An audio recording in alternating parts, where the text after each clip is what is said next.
আসসালামু আলাইকুম ওরহমতুল্লাহি ওবরাকাতু। আলহামদুলিল্লাহ, আসসালাতু ওয়াসসালামু আলা রাসূলিল্লাহ ওয়া বা'দ।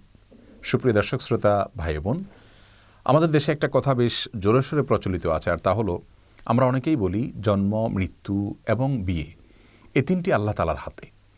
আবার অনেকে ছন্দের সঙ্গে তাল মিলিয়ে বলি যে জন্ম, মৃত্যু, বিয়ে তিন বিধাতা নিয়ে, অর্থাৎ আল্লাহ রাব্বুল আলামিন এই তিনটা নিয়ে আছেন এবং এই তিনটা আল্লাহ তাআলার হাতে। আপাত দৃষ্টিতে মনে হচ্ছে যে এটি তাকদীরের প্রতি বিশ্বাস এর কথা প্রকাশ করা ভালো কথা, কিন্তু মূলত এটি আল্লাহ রাব্বুল আলামিনের যে তাকদীর রয়েছে সেটাকে সীমাবদ্ধ করার শামিল। শুধুমাত্র জন্ম, মৃত্যু, বিয়ে কেন, সব কিছুই আল্লাহ রাব্বুল আলামিনের হাতে, সব কিছুই আল্লাহ রাব্বুল আলামিনের তাকদীরের অধীনে। আমরা কি করব কি না করব আল্লাহ রাব্বুল আলামিন আগে থেকে জানেন, তিনি লিখে রেখেছেন। তার তাকদীর আমাদেরকে বাধ্য করছে, ব্যাপারটি সেরকম নয়, বরং আমরা যা করতাম, আমাদের যে গন্তব্য, আমাদের যে কর্ম, সেটা আল্লাহ তাআলা আগে থেকে জানেন, তিনি লিখে রেখেছেন। তার তাকদীরের বাইরে কিছুই নেই। শুধুমাত্র জন্ম, মৃত্যু, বিয়ে কেন, আমাদের উপার্জন, আমাদের খাদ্য, আমাদের রিজিক, আমাদের সব বিষয়গুলোই আল্লাহ রাব্বুল আলামিনের হাতে।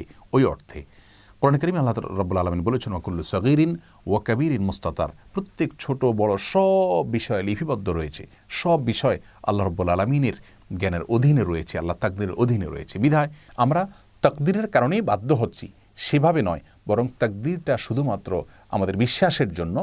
আর কর্মের জায়গা আমাদেরকে ঠিকই পরিশ্রম করে যেতে হবে। স্বয়ং রাসূল করিম সাল্লাল্লাহু আলাইহি ওয়াসাল্লামের হাদিসে আমাদেরকে নির্দেশ করা হয়েছে, আমালু, তোমরা কাজ করতে থাকো, ফাকুল্লুন মুয়াসসারুন লিমা খুলিকা। তোমার তাকদীরে যা লেখা আছে সেদিকেই তুমি যাবে, বাট তোমার কাজ হলো পরিশ্রম করে যাওয়া, কাজ করে যাওয়া। অতএব তাকদীরের দিকে আমরা লক্ষ্য করে থাকবো না, তাকদীর শুধু বিশ্বাস করবার জন্য, কাজের ক্ষেত্রে আমরা শুধুমাত্র কাজ করতে থাকবো। অতএব আমাদের এই ধারণাকে আমরা সংশোধন করে নিব, শুধুমাত্র জন্ম, মৃত্যু, বিয়ে নয়, সব কিছুই আল্লাহ রাব্বুল আলামিনের তাকদীরের অধীন এবং সব কিছুই আল্লাহ রাব্বুল আলামিন জানেন। আল্লাহ তাআলা আমাদের সকলকে শুদ্ধ চিন্তা লালন করার তৌফিক দান করুন। আসসালামু আলাইকুম ওয়া রাহমাতুল্লাহি ওয়া বারাকাতুহু।